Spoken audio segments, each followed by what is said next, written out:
என் பேர் அஸ்விக். நான் முதலாம் வகுப்பு படிக்கின்றேன்.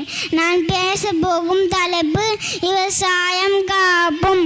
ஒளிவளிக்கும் விவசாயிக்கு முதல் வணக்கம். நம் பசி தீர மண்ணில் வந்த கடவுள் விவசாயி. தன் உழைச்ச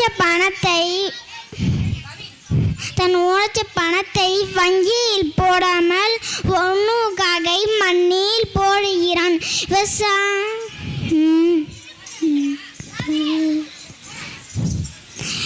உழவு என்பது தொழில் மட்டுமல்ல, உயிரின் ஆதாரம். விவசாயி சேற்றில் கால் வைத்தால்தான் நம் சோற்றில் கை வைக்க முடியும். விவசாயி நாட்டில் முதுகெலும்பு, ஆனால் தான் யாரும் திரும்பி பார்ப்பதில்லை.